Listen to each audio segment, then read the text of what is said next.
Good afternoon, brilliant people. It's another beautiful afternoon that we're going to talk about very important things nga nahitabo karon sa ato ang palibot. So, ang akong topic karon mga my dear, it's not about my life kay most of the time pag maghimo kong video diri it's all about my life. Pero karon muadto ta sa unsay nag-trend karon. Which is kaning pagpangabit, cheating on the other side of the corner. Kay maobi gini-trend karon no, pinag-uusapan sa buong mundo. Kabalo mo my dear no, ako wala man ko kay involvement anang mga relasyon kay dili man ko di man ko pareha sa inyo nga normal gid mo nga sa high school pa lang na anagid mo yung mga uyab, na anagid mo yung mga boyfriend, girlfriend, wala ko ingon ana nga kwento nga pwede ma-share or ma-connect. So, wala po ko enough ka nga experience when we talk about cheating, no? Pero, akong kuha agbasi ang akong ginikanan. Mabitanong mo ingon ko sa inyo all the time nga swerte kaayo ko nga pagkaanak. And kaming lima nga maigsuon. Kay aduna mi maayo kaayo nga ginikanan. Mao ginay pinaka proud gyud kay ko sa akong ginikanan, no? For more than 30 years nga sila nag-uban, never gyud na akong ma-remember, never in my memory sa ako ang kabataan nga na ako'y experience nga grabe ka traumatic because my father nakaangay siya sa laing babae, akong inahan ni kulimpang siya sa laing lalaki, wala, never gyud, no? Grabe kaayo ka God-fearing ang akong ginikanan gyud. Aduna gid sila kahadlok sa Ginoo.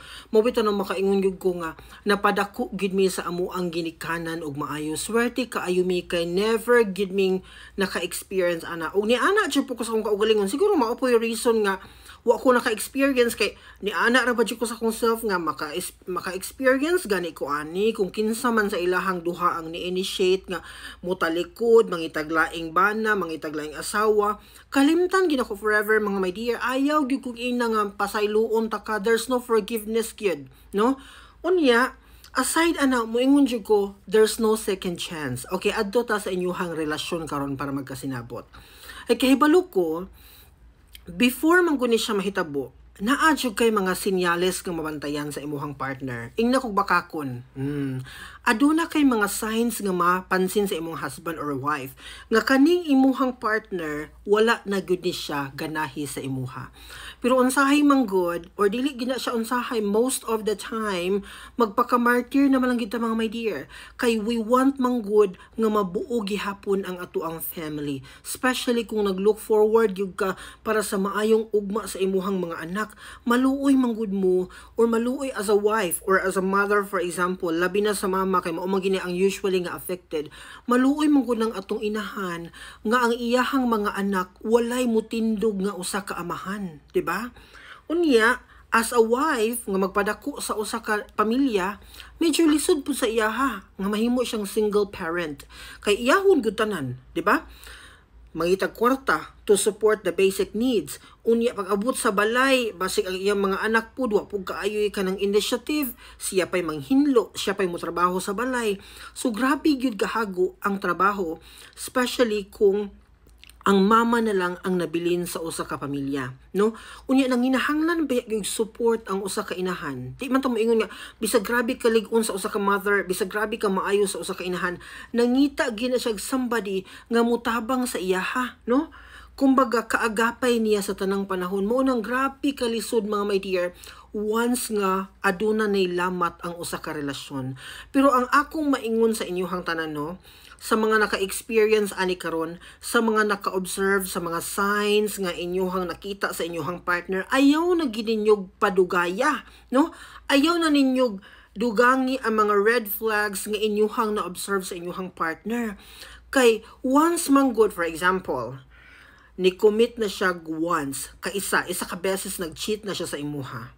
Imong gipasaylo bisag naa kay proof, nakita nimo ang mga exchange sa ilang convo, naukab nimo yang cellphone, nakita nimo to nga adunay nahitabo sa ilaha. Pero tungod kay gugmaan ka sa imong partner, unya you wanna protect your family nga di siya mabungkag, imong gipasaylo ang imuhang partner. Okay, ing ani nga scenario, I know daghang kaayog makarelate, daghay mga sitwasyon nga ingon ani. Bisag dili pa mo husband and wife mga my dear, Aduna ko'y kaila manag-uyab pa. Nakita na niya nga nitulimbang na iyahang partner sa laing babae or sa laing lalaki. Pero tungod lagi kay gusto ka nila ang usag-usa or ang isa nakaangay gyud maayo, so gusto niya protektahan ang relasyon. Makaron, kay gusto man nimo protektahan ang relasyon, gitagaan nimo og second chance. Para nako, there's no second chance pag abot ani nga mga sitwasyon. Pwede ta mohatag og second chance sa mga laing butang, but not this kind of scenario. Dili gyud dapat tagaag second chance ang mga tao nga nitulimbang or nikaliwa na. Once gani nga masakpan nimo siya isa ka beses lang, automatic break the connection.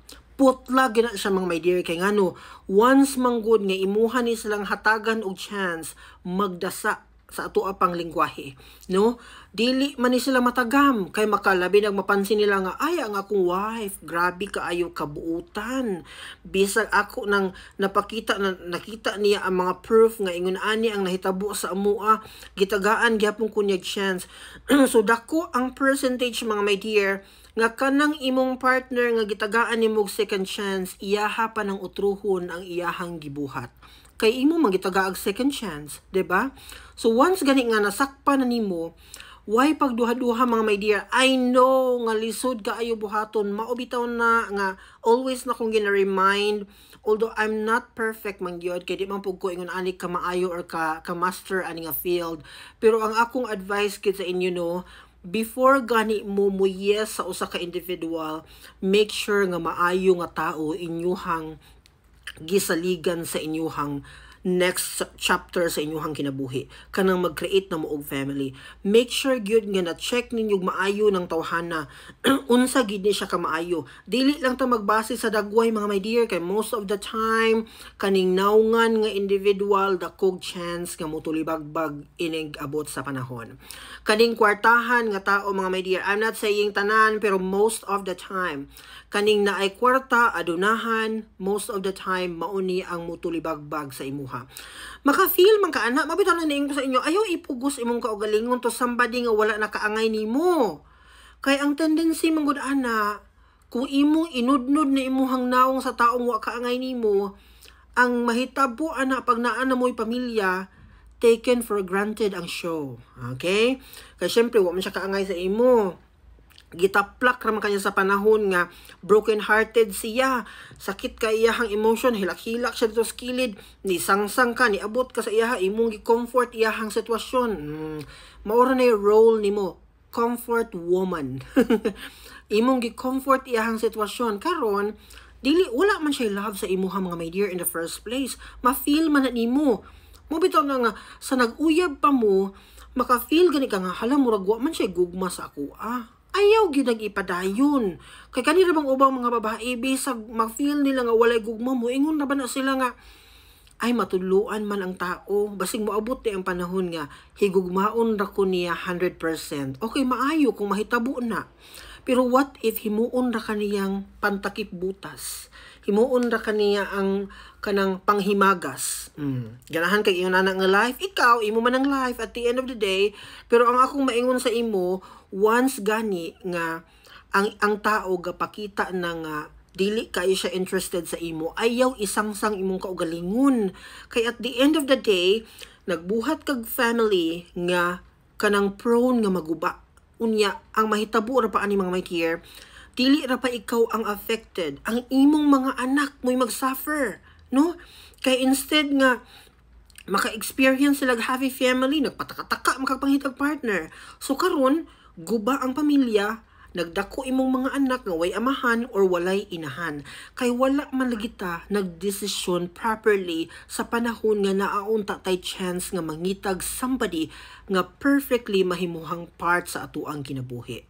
But again, ang bottom line sa akong statement today, once nga ni-commit gani ang imuhang partner, kaisa, unang beses nga nag-cheat gani siya, automatic bungkaga, biyai, buka, putla ang inyuhang connection, kay dako ang chance nga himuon pa na niyag utro, balik-balik ko na niya, kay nakita niya nga ginahatagan ni mo siya chance every time mo commit siya ana nga sitwasyon. That would be all for today. See you tomorrow.